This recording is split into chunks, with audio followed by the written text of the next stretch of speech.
April 17, 1973, was a chilly Tuesday in San Francisco, USA. Rain peppered the Bay Area here and there. Springtime not yet disappeared.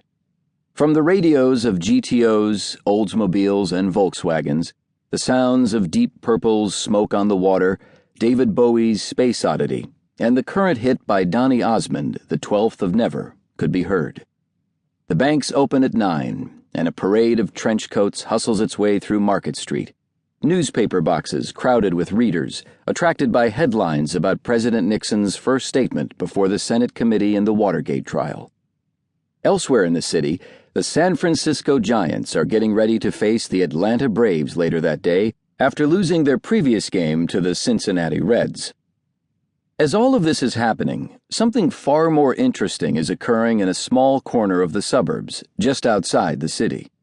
Medway Avenue, Mill Valley. A small house occupied by a young married couple crests the top of the hill, a white 1967 Camaro in the driveway. Inside, the house is silent. Light rainfall pattering against the window panes, and a figure sits at a desk, deep in thought. He is young, only 28 years old. A beard covers his thin face, his eyelids fallen closed behind thick glasses. In front of him is a blue-lined yellow pad of paper. It is blank. Finally, the young man picks up the number 2 hard lead pencil that sits on the desk before him and touches its tip to the empty page. His tiny printing scrawls out a simple title: The Star Wars.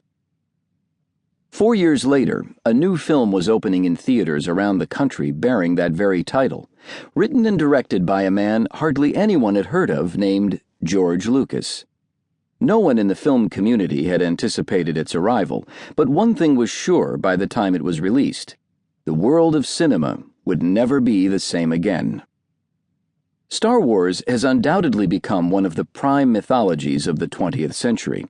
A tale so well known that it is studied in university courses alongside Shakespeare and Dostoevsky. It is one which has permeated the culture unto which it was released with such far-reaching influence that it has literally become a religion. On the 2001 UK census, thousands declared their official religion Jedi Knight, leading to its short-lived official recognition.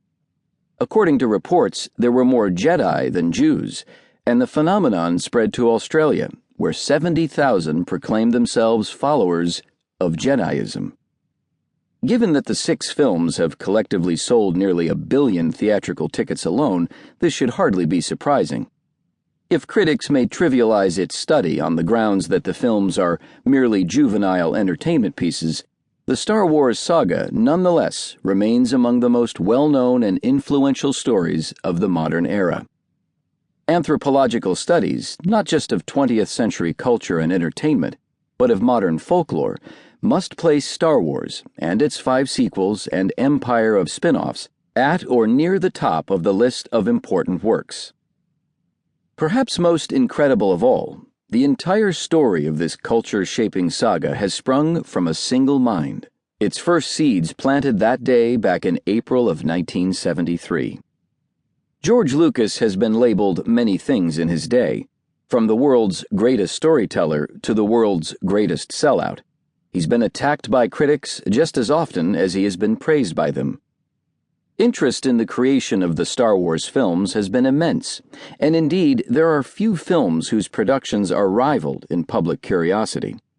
For many, Star Wars' impossible story and otherworldly visuals were the first realization that human artists are responsible for the creation of a film. The story behind the story of Star Wars was as interesting as the film itself, that of an underdog filmmaker who struggled through many years of toil, crafting a tale too large for even one film to contain. Written from the study of Joseph Campbell and the research of thousands of years of mythology, and fused with the action and adventure of matinee science fiction serials, Lucas had a massive, expensive epic on his hands, and divided the story into 3 separate films. He had also developed a backstory for his elaborate tale, which together totaled 6 chapters, and sought to make episode 4 first, due to technical and storytelling reasons. To keep listening to this audiobook for free, click the link in the description.